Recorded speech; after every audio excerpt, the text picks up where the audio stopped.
नमस्कार विद्यार्थियों, मैं आपका मैथमेटिक्स टीचर महेंद्र बंजारा आप सभी का एक बार फिर से स्वागत करता हूं। आज संजीवनी बूटी कॉन्सेप्ट का पार्ट 13 हम पढ़ने जा रहे हैं। इसके अंदर मैं डिस्कस करूंगा आपसे क्वेश्चन नंबर 28 के बारे में। बोर्ड एग्जाम में अगर क्वेश्चन नंबर 28 की बात करें तो ये 6 नंबर का क्वेश्चन आता है और आता कहाँ से है? चैप्टर नंबर 9 से। अब इस क्वेश्चन को अगर आप अच्छे से क्लियर करना चाहते हैं और आप चाहते हैं कि ये पूरा मार्क्स यानी 6 नंबर पूरे मेरे को मिले, तो उसके लिए आपको गिने चुने 5 सूत्र याद रखने हैं। कौन से हैं वो इधर ध्यान रहे कि ए अगर कोई बिंदु दिया हुआ है x1 y1 व b दूसरा बिंदु है x2 y2, ये दो बिंदु हैं। इन दोनों बिंदुओं के बीच की दूरी निकालनी है के मध्य दूरी आपको ज्ञात करनी हो तो दूरी सूत्र क्या होता है? दूरी सूत्र यानी AB जो बीच की दूरी है वो बतानी है, तो ये होगा x2 माइनस x1 का square plus y2 minus y1 का स्क्वायर।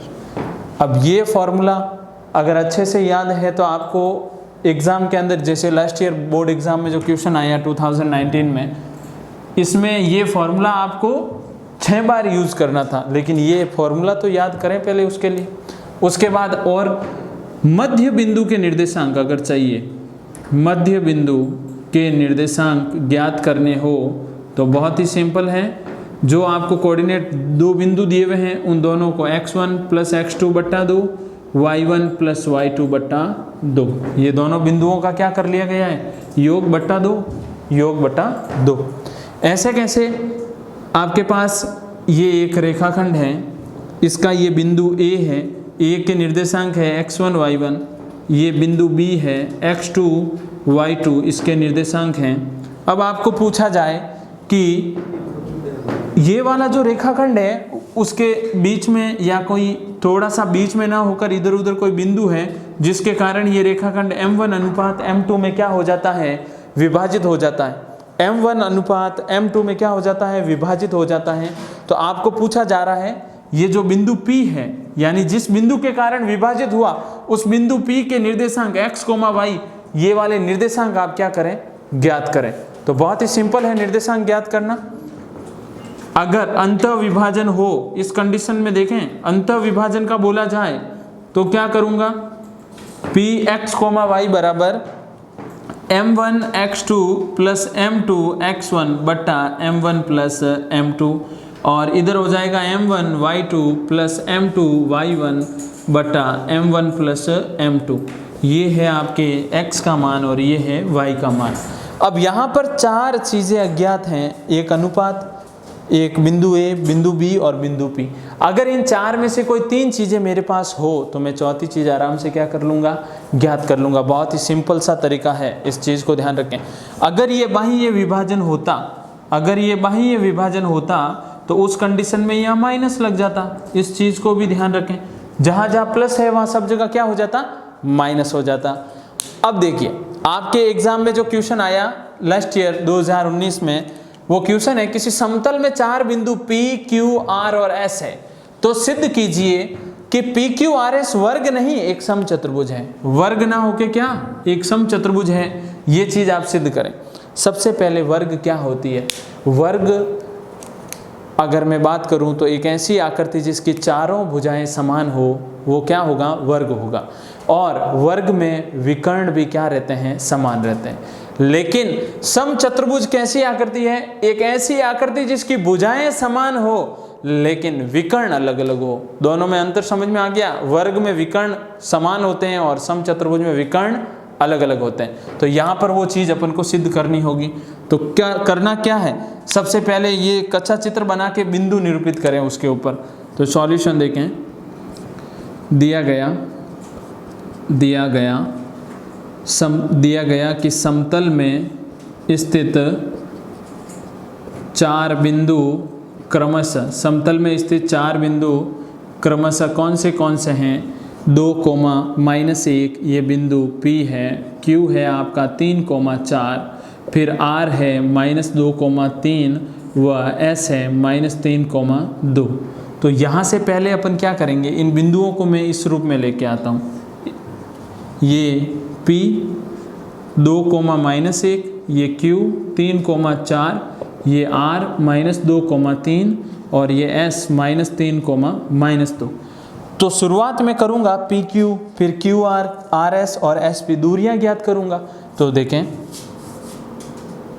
P व Q के मध्य दूरी, तो दूरी सूत्र लगाना है। दूरी सूत्र होता है √x2 - x1 का स्क्वायर प्लस y2 - y1 का स्क्वायर। ये फर्स्ट कंडीशन। तो देखें P से Q की दूरी निकालूंगा, उस समय ये x1 y1, ये x2 y2, 3 में से 2 घटेगा और उसका स्क्वायर, 4 में से 2 घटेगा लेकिन ये 1 माइनस का है तो इसलिए ये प्लस हो जाएगा।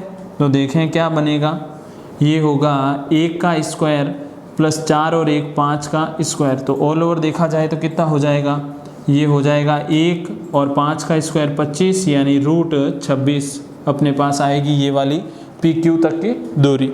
इसी प्रकार अपन सारी दूरियां ज्ञात करते हैं, यानी Q से R तक की दूरी, Q व R के मध्य दूरी सेकंड स्थिति। तो देखें कैसे आएगी, रूट यहाँ पे ये x1 y1 x2 y2, तो -2 में से -3 का स्क्वायर, 3 में से 4 स्क्वायर करेंगे तो क्या बनेगा, -5 का स्क्वायर प्लस यहाँ -1 का स्क्वायर आ जाएगा। 5 का स्क्वायर 25, -1 का स्क्वायर 1 होता है तो 25 और 1 कितना, और ये भी √26 हो जाएगा, ये भी √26 और ये भी √26। ऐसे कैसे देखते हैं, R से S के मध्य दूरी, R व S के मध्य दूरी अगर ज्ञात करूं तो ये आएगा √x2, ये x1 y1 x2 y2, तो -3 प्लस 2 का स्क्वायर, -2 -3 का स्क्वायर। तो सिंपल सा हो जाएगा, -1 का स्क्वायर प्लस -5 का स्क्वायर, तो कितना होगा 1 + 25, ये भी हो जाएगा √26। सभी अभी तक के जितनी भी भुजाओं का मान आ रहा है सब समान आ रहा है। ऐसे कैसे, S व P के मध्य दूरी, तो S व P के मध्य दूरी क्या होगी, S व P के मध्य x1 y1 x2 y2, simple सा हो जाएगा x1 y1 x2 y2, तो 2 में से 3, तो 2 + 3 हो जाएगा और ये हो जाएगा -1 और प्लस का 2 का स्क्वायर, तो ये भी कितना रहेगा, 5 का स्क्वायर 25, 1 का स्क्वायर कितना होता है 1, तो 25 और 1 26। प्रत्येक कंडीशन में अगर देखूं तो मेरे पास जो चारों भुजाएं हैं उनका मान कितना आ रहा है, √26, फिर √26, ये भी √26 और ये भी √26। अब डिपेंड करता है आपके विकर्णों के मान के ऊपर। अगर विकर्ण की बात करूं तो ये विकर्ण QS और ये विकर्ण PR और QS अगर सेम माप के आते हैं तब तो ये वर्ग हो जाएगा, और अलग अलग आते हैं तो ये समचतुर्भुज हो जाएगा। तो यहाँ पे अपन को वही चीज़ करनी है, विकर्ण निकाल रहा हूँ PQ, PR क्या होगा, √x2 - x1, ये x1 y1 ये x2 y2, तो -2 में से -2 और -2 प्लस 3 में से 1 यानी 3 + 1 हो जाएगा, तो ये हो जाएगा 4 का स्क्वायर 16 और इधर भी 4 का स्क्वायर 16, ये टोटल हो जाएगा 32, और 32 को मैं कहूँगा 4√2। इसी प्रकार दूसरा विकर्ण QS निकालते हैं।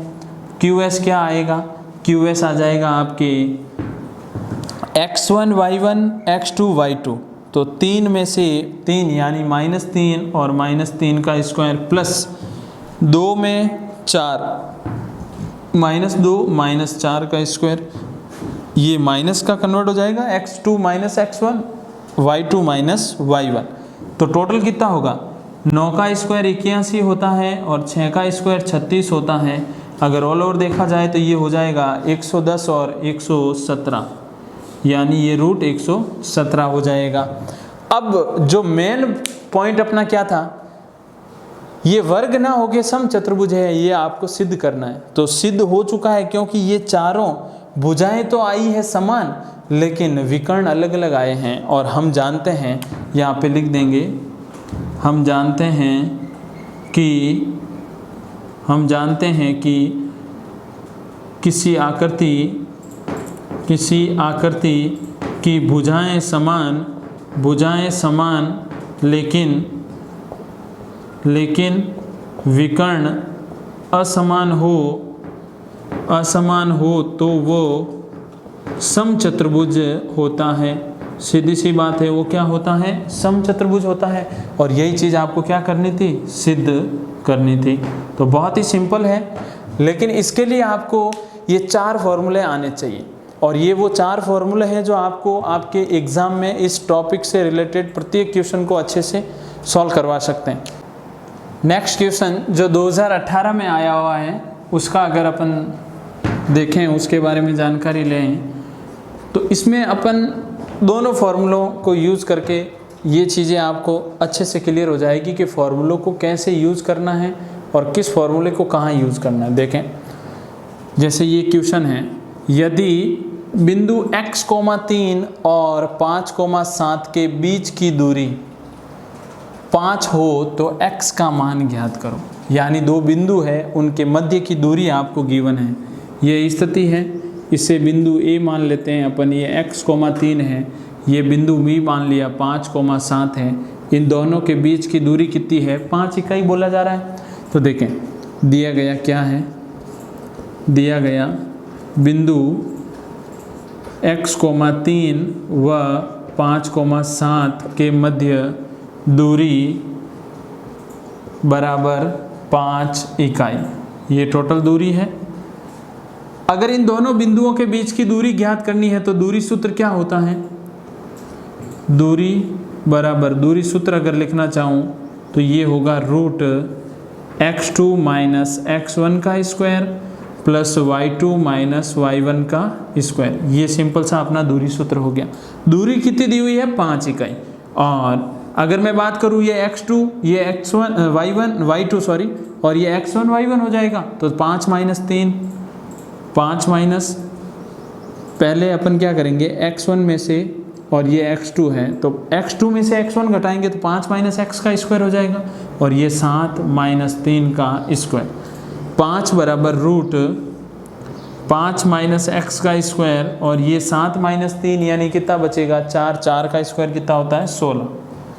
रूट हटाना है तो दोनों पक्षों में क्या करना पड़ेगा? दोनों पक्षों में वर्क कर दीजिए, सिंपल सी बात है। तो वर्क करूंगा तो 5 का स्क्वायर इधर 25 हो जाएगा और इधर रूट हट जाएगा, ये 5 - x का स्क्वायर प्लस 16 हो जाएगा। इसे सॉल्व करते हैं तो क्या बनेगा? a - b का होल स्क्वायर, a का स्क्वायर 5 का स्क्वायर 25 प्लस b का x स्क्वायर और -10x और प्लस 16। इस 10x को इधर ले आइए, 10x, या फिर 25 से 25 तो कैंसिल हो रहा है, ऑलरेडी सामने दिखाई दे रहा है। ये एक समीकरण बचा, और जो बराबर में क्या है? x स्क्वायर -10x प्लस 16, और बराबर में है ये 0 है। अब इसे सॉल्व करेंगे तो ये एक द्विघात समीकरण बन गया है, और द्विघात समीकरण का सरलीकरण 8x - 2x प्लस 16 बराबर 0। 8 और 2 जोड़ेंगे तो 10, और 8 × 2 कितना होता है? 16, गुणनखंड विधि से। ये पहला फैक्टर और ये दूसरा, x कॉमन, x - 8 - 2 तो x - 8 बराबर 0। पूरे में से x - 8 कॉमन है, यहाँ बचेगा x - 2 बराबर 0। इसका मतलब x का मान एक बार 8 आएगा और एक बार क्या आएगा? 2। तो इस प्रकार आप दूरी सूत्र को यूज़ करके फिर इस क्वेश्चन को अच्छे से सॉल्व कर सकते हैं। और अगर इस क्वेश्चन की बात करें तो इसमें क्या चीज़ गिवन है? ज्ञात कीजिए कि एक कोई रेखा है जो बिंदुओं 1,3 और 2,7 को मिलाने वाले रेखाखंड, यानी यहाँ पर ये 2 बिंदु है, इसमें भी ये बिंदु A 1,3, ये बिंदु B 2,7, इन दोनों बिंदुओं को मिलाने के बाद जो रेखाखंड बना है उसे काटते हुए एक रेखा गुजर रही है। वो रेखा का समीकरण क्या है? 3x + y बराबर 9। ये चीज़ आपको गिवन है। मिलाने वाले रेखाखंड को किस अनुपात में विभाजित करता है? तो ये बिंदु P जो है x, y, ये बाट किस अनुपात में रहा है? तो ऐसी कंडीशन में आप k/1 मानेंगे। k/1 क्यों? क्योंकि मैंने आपको कहा था कि 4 चीज़ें अज्ञात है, उसमें से 3 दी हुई हो तो चौथी आप ज्ञात कर सकते हैं, लेकिन यहाँ तो 2 ज्ञात है और 2 अज्ञात है, तो उस कंडीशन में अनुपात k/1 लोगे। तो देखें, इस कंडीशन में सामने दिख रहा है कि ये अंतःविभाजन का यहाँ फॉर्मूला लगा देंगे अपन। तो अंतःविभाजन सूत्र से अगर देखूं तो px, y यानी ये जो मध्य वाला बिंदु है कैसे आता है, m1 x2 plus m2 x1 बटा m1 प्लस m2 और m1 y2 plus m2 y1 बटा m1 प्लस m2, ये चीज़ें मिल रही है। अब यहाँ पर x, y तो अपन को चाहिए। अब पीछे बची बात की, अगर यहाँ बात करूँ तो बिंदु A आपका 1,3 है और ये x1, y1 है। बिंदु B क्या है 2,7 यानी ये x2, y2 है। और ऐसे कैसे अनुपात k अनुपात 1 यानी ये m1 अनुपात m2 है। सारे मान आपके पास है। m1 की वैल्यू कितनी है k, x2 का मान कितना है 2 प्लस m2 का मान 1 और x1 की वैल्यू कितनी है 1, बट्टे में आएगा k प्लस 1। अगर ऐसे कैसे इसको कैलकुलेट करूं तो m1 का मान तो है k, y2 का मान कितना है 7, m2 का मान है 1 और y1 का मान है 3 और बट्टे में k प्लस 1। तो इसे सॉल्व करते हैं। इसकी सहायता से अपन x, y का मान तो ज्ञात कर लेंगे। ये आएगा 2k प्लस 1 बट्टा k प्लस 1, यहाँ 7k प्लस 3 बट्टा k प्लस 1। ये वाला जो मान है वो है x, y का मान। ये x, y का मान मैं कहाँ रखूंगा, इस समीकरण में, क्योंकि ये समीकरण इस रेखाखंड को काटते हुए गुजर रहा है। तो दोनों के लिए ये उभयनिष्ठ बिंदु हो गया। उभयनिष्ठ बिंदु हो गया तो देखें ये बिंदु अपन रखते हैं 3x प्लस y बराबर 9। x का मान कितना आया, x का मान है 2k प्लस 1 बट्टा k प्लस 1। ऐसे कैसे प्लस का प्लस, y का मान कितना है 7k प्लस 3 बट्टा k प्लस 1 बराबर में 9। इसे सॉल्व करेंगे तो क्या होगा, 3 को अंदर भेजे तो ये हो जाएगा 6k प्लस 3 बट्टा k प्लस 1 और ये होगा 7k प्लस 3 बट्टा k प्लस 1 और बराबर में 9। पूरे का एलसीएम लूँ तो क्या आएगा k प्लस 1। तो ऊपर वाली चीज़ें जुड़ जाएगी तो 6 और 7 13k हो जाएगा और 3 और 3 6 और बराबर में रहेगा 9 बट्टा 1। वज्र गुणा करते हैं, ये होगा 13k प्लस 6 और ये होगा 9k प्लस 9। 9k को इधर लेके आए तो 13 में से 9 घटेंगे, कितने रहेंगे 4k और 6 को उधर भेजूंगा तो 9 माइनस 6 3 रहेगा। तो k का मान कितना आया 3 बट्टा 4। लेकिन अपन को अनुपात चाहिए। अपन को क्या पूछा गया, किस अनुपात में विभाजित करती है, और अपन ने अनुपात k अनुपात 1 माना है। तो k अनुपात 1 में अनुपात जो ज्ञात करना है वो है आपका k अनुपात 1 और जहाँ k बराबर कितना आया है 3 बट्टा 4। तो 4 को उधर 1 से इंटू करवाऊंगा तो इसका रिजल्ट क्या आ जाएगा 3 अनुपात 4। ये अपना क्या रहेगा आंसर। तो आप इस क्वेश्चन को करने के लिए ये चीज़ हमेशा ध्यान रखें कि A और B यानी दो बिंदु दिए हुए हैं, बीच वाला बिंदु भी नहीं दिया और अनुपात भी नहीं दिया, तो उस कंडीशन में अनुपात को k अनुपात 1 माने। अन्यथा अगर अनुपात दिया हुआ हो तो बिंदु इजी वे में आ जाएगा, बिंदु दिया हो तो अनुपात भी बहुत ही सिंपल तरीके से अपन ज्ञात कर सकते हैं। अब मैं आपको क्वेश्चन नंबर 29 जो बोर्ड एग्जाम में किस टाइप का होता है उसके बारे में देखते हैं। 9 की बात करते हैं अपन, और ये भी आपके 6 नंबर का क्वेश्चन है। अब ये क्वेश्चन मैं क्यों करवा रहा हूँ, ये ज्यामिति से रिलेटेड है और ज्यामिति से फिक्स है 6 नंबर का क्वेश्चन आना, लेकिन पिछले 2 सालों से जो क्वेश्चन आ रहा है वो चक्रीय चतुर्भुज से रिलेटेड ही क्वेश्चन पूछा जा रहा है। तो एक बार अपन इसे अच्छे से समझ लेते हैं कि ये वास्तविकता में है क्या। अब चक्रीय चतुर्भुज की बात हो रही है तो मैं कहूँगा कि एक ऐसी आकृति जो चतुर्भुजाकार है लेकिन जिसके चारों शीर्ष एक वर्त के अंदर हैं और वर्त की परिधि को टच कर रहे हैं। अब चक्रीय चतुर्भुज में आपको मालूम होना चाहिए कि चक्रीय चतुर्भुज के सम्मुख कोणों का योग 180 डिग्री होता है, जैसे ये क्वेश्चन लास्ट ईयर पूछा गया था। और चक्रीय चतुर्भुज का एक बहिष कोण उसके सम्मुख अंतःकोणों उसके जो उसका ऑपोजिट एंगल है उसके सम्मुख अंतःकोण के योग बराबर होता है। और अगर चक्रीय चतुर्भुज की बात की जाए तो चक्रीय चतुर्भुज में जो वर्तीय स्थिति में मैं अगर देखूं तो वर्त के केंद्र पर जो स्थिति होती है, केंद्र में बनने वाला कोण परिधि पर स्थित कोण का क्या होता है 2 गुना होता है। ये चीज़ भी आप ध्यान रखें, ये वेरी मोस्ट कॉन्सेप्ट है, वो इसके अंदर अपन यूज करेंगे।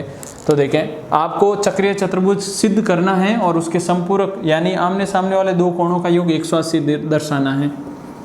देखें गिवन क्या है, दिया गया क्या है, तो दिया गया सिद्ध कीजिए कि चक्रीय चतुर्भुज, यानी एक कोई चक्रीय चतुर्भुज आपके पास है, चक्रीय चतुर्भुज, ये वर्तीय स्थिति वर्त है, इस वर्त के अंदर कोई भी जिस चतुर्भुज के चारों शीर्ष, अगर कोई भी चतुर्भुज हो इसकी जगह और उसके चारों शीर्ष अगर वर्त की परिधि को टच कर रहे हैं तो वो चक्रीय चतुर्भुज होगा। ये ABCD माना चक्रीय चतुर्भुज, चक्रीय चतुर्भुज ABCD हैं। अब सिद्ध ये करना है कि उसके समूह कोण संपूरक या उनका योग 180, यानी A और C जुड़ के कितने होंगे कि 180 होने चाहिए, या फिर B और D जुड़ के वो 180 होने चाहिए। तो कोण A प्लस कोण C 180, या फिर कोण B प्लस कोण D ये 180 का होना चाहिए। ये चीज़ आपको बोली गई है। ये इस वर्त का केंद्र है। अगर मैं इस O से B और D को मिलाऊं तो यहाँ पे रचना में लिख रहा हूँ कि OD व OB को मिलाया। अब इससे क्या होगा, यहाँ पर मैं इसके कोण निरूपित करना चाह रहा हूँ। कोण कौन से, ये एक कोण है X और एक और दूसरा कोण है, उसे मैं Y नाम दे देता हूँ। ये वाला कोण Y डिग्री और ये X डिग्री। ये वाला जो कोण X है वो कोण X अगर मैं इस C से तुलना करूं तो C जो होगा वो इस X का आधा होगा। ये चीज़ आपको मालूम होनी चाहिए। तो सीधी सी बात है, परिधि पर स्थित कोण केंद्र पर स्थित कोण का क्या होता है, आधा होता है। तो देखें उत्पत्ति, चक्रीय चतुर्भुज, चक्रीय चतुर्भुज ABCD, चक्रीय चतुर्भुज ABCD के अगर मैं कोण C की बात करूं तो उसके लिए मैं लिखूंगा कोण C बराबर 1/2 कोण X डिग्री। जो कोण X है उसका ये क्या आधा हो जाएगा। उसका रीज़न क्या है, हम जानते हैं कि चक्रीय यानी वर्त के केंद्र पर बना कोण परिधि पर बने कोण का दोगुना होता है। परिधि का दोगुना होगा तो परिधि वाला कोण क्या हो जाएगा, आधा हो जाएगा, इसके ऑपोजिट हो जाएगा। तो ये कोण C बराबर कोण X का आधा, ये समीकरण नंबर 1। ऐसे कैसे, ये आपके ABCD चतुर्भुज हैं, इस चतुर्भुज से मैंने इसको लिया है। ऐसे कैसे, अब अगर मैं बात करूं y को कंपेयर करते हैं A से तो क्या स्थिति आएगी, तो कोण A बराबर कोण y/2, ये समीकरण नंबर 2। स्थिति तो इसके अकॉर्डिंग ही बन रही है। समीकरण 1 में मैं क्या कर रहा हूँ, 2 को ऐड कर रहा हूँ, यानी ये C और ये A लेफ्ट हैंड साइड में जोड़ देते हैं और राइट हैंड साइड x/2 और ये y/2 इधर जोड़ देता हूँ, ये y/2। तो कोण A प्लस कोण C बराबर, इसमें से 1/2 कॉमन आ जाएगा, ये कोण X और कोण Y रहेगा। ये वर्त के अंदर X और Y ऑल ओवर जुड़ के क्या होगा, अपन को पता है कि वर्त के केंद्र में 360 डिग्री का कोण होता है। तो यहाँ पे लिख दूंगा, चूँकि कोण X प्लस कोण Y बराबर 360 डिग्री। क्यों, क्योंकि हम जानते हैं कि वर्त के, अगर मैं बात करूं वर्त, तो वर्त के केंद्र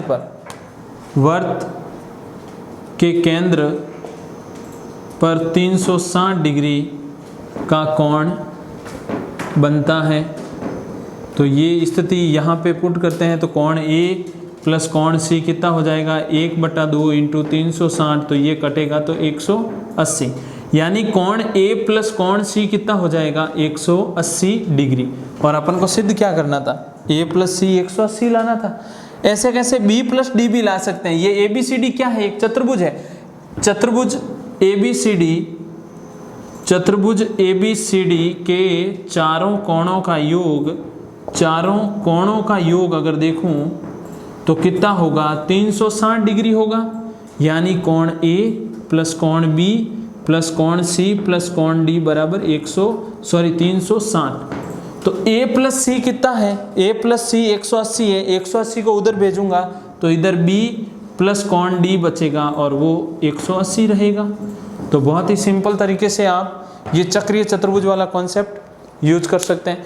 और रही बात अगर अब की बार के बोर्ड एग्जाम की बात करूं तो उसके अंदर अगर इससे रिलेटेड कोई टॉपिक के ऊपर क्वेश्चन पुटअप होता है तो उस कंडीशन में ये वाली चीज़ आपको वहाँ पे डायरेक्ट ही लिखनी पड़ेगी, यानी ये थ्योरम के रूप में अब की बार क्वेश्चन में यूज हो सकता है। तो इसको अच्छे से ध्यान रखें। और बाकी इससे रिलेटेड क्वेश्चनों की बात मैं नेक्स्ट पार्ट में करूँगा। तब तक हमारे साथ इसी प्रकार बने रहें और वीडियो को अच्छे से शेयर करें और वीडियो को लाइक और चैनल को सब्सक्राइब करना ना भूलें। धन्यवाद।